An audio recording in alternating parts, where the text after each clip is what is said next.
Hey, it's Art. Welcome back to the channel. This is part 2 of a 5-part series I'm putting together, where in each video I discuss 20 different music production techniques in under 10 minutes. And so the playlist will be linked down below. You can check out the other videos in this series as they become available. And I also have an accompanying PDF that goes into much more detail than I'll be able to cover in a 10-minute video on each of the music production techniques that we will be discussing. So without further ado, let's hop into the DAW and get started. The first technique I have for you is chorus enhancement, which can be done by making the mix louder in the chorus, by introducing new elements in the chorus, by widening the mix, making it deeper, by boosting the top or the low end, or thinning out the mix right beforehand. You can see here that as we get into the chorus, I am adding in an acoustic guitar. I'm also tripling the vocals and adding harmonies versus the doubled vocal in the verse. And then also I have the overall mix being widened right here with stereo widening. So that's what this can sound like.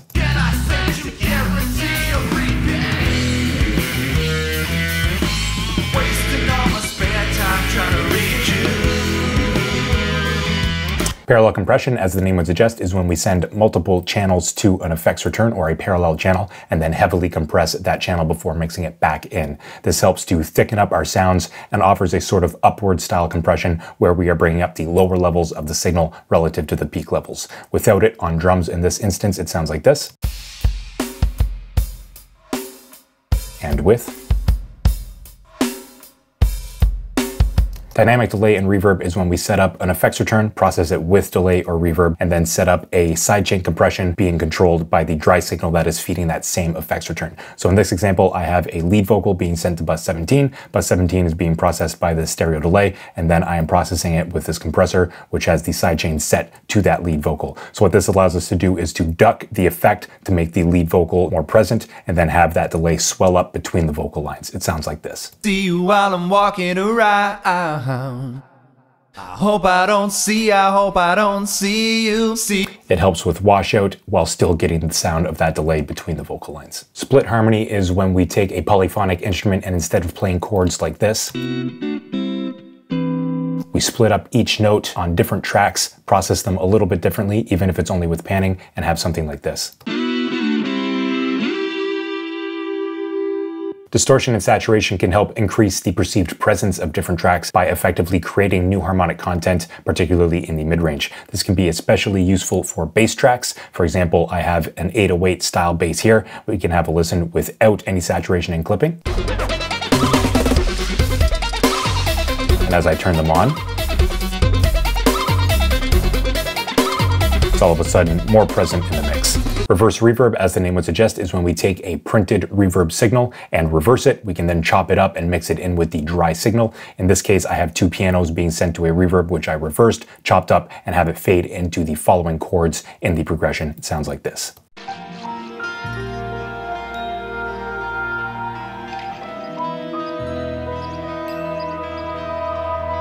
Risers are a great way to add extra energy going into new sections of a song. We can do this by reversing cymbals, reversing reverbs, doubling the timing of percussion, pitch shifting upwards, increasing the amplitude of noise, and a variety of other factors. Here is what a simple riser sounds like.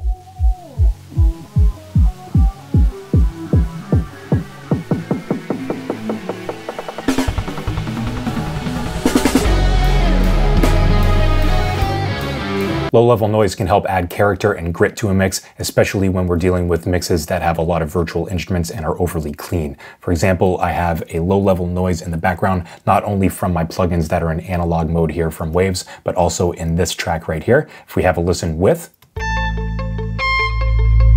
and without, it just sounds like there's something missing. It just adds a little bit to the mix. We can effectively extend our loops by creatively cutting them and switching out different parts of our loops to give more sonic variety. For example, I have this loop right here that spans 2 bars, and then the next 2 bars I have creatively chopped up to give a little bit more variation.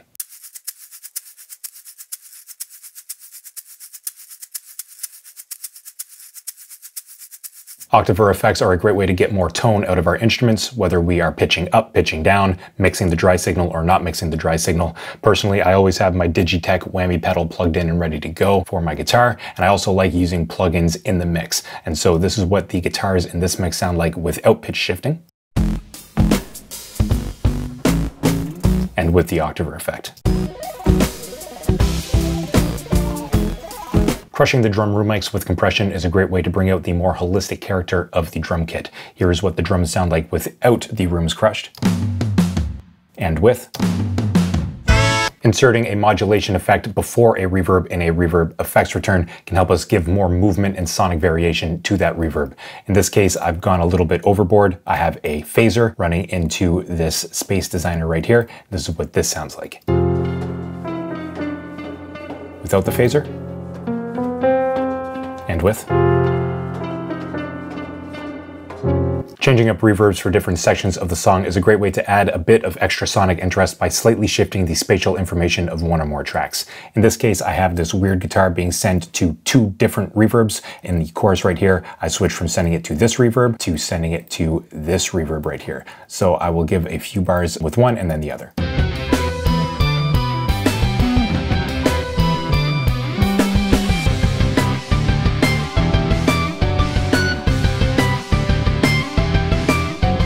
Virtual instruments are great, however, they can take up a lot of CPU and in some cases RAM in our sessions. They can also be a distraction to us as we are producing, as we can spend too much time finessing the instrument and the MIDI information. Therefore, as soon as you get your instrument sounding the way you wanted, I would highly recommend bouncing it to audio as soon as possible. So for example, I'm happy with the sound of this prog rock bass. I can right click in the case of Logic, bounce in place. And now I can mute this track and hide it. The human vocal is the most expressive instrument we have, and we can actually make some really cool instruments and samples out of our vocals. For example, in this session, I took this original vocal and turned it into a variety of different instruments, including this bass right here in the quick sampler, as well as chord stabs, chord held, a lead instrument, some swells, some pads, and some chopped notes over here. I threw some drums underneath, and it sounds like this.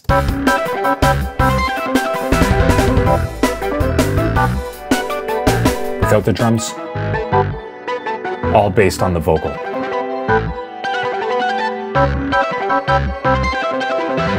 Pads are a great way to fill out sparser portions of our mixes without drawing any attention to themselves. Oftentimes we won't even notice that the pads are there, but they can play a major role in filling out the mix. For example, I have this pad here. Without.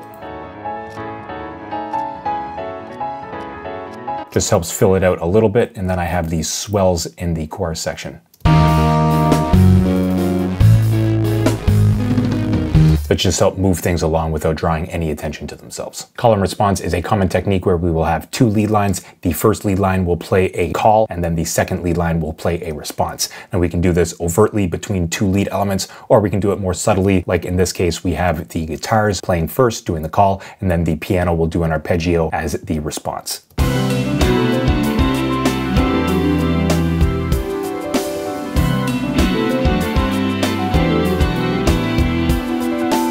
So that was two calls and two responses. Filter sweeping is anytime we take a filter and automate it so that it moves over time. This is a great way to build or fade into or out of different sections. You can utilize this on individual tracks, subgroups, effects returns, or in this case, I have it on the mix bus itself. You can see it happening in this EQ.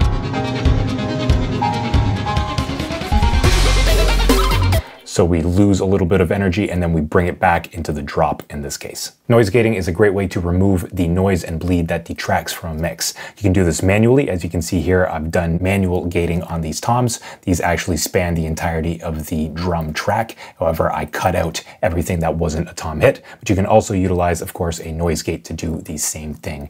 For example, I have this noise gate on this tom. You can see that it opens as the tom is hit and then closes right away.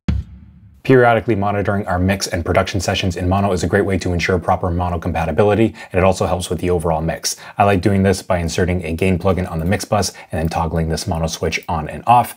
Anything that is too wide in the mix will collapse when summed to mono, and I wanted to show you a particularly bad case in one of my mixes here where the main synth is very wide. I can actually solo that right here. You can see in the correlation meter that it's in the negatives. And so when I monitor this in mono, the synth really disappears from the mix.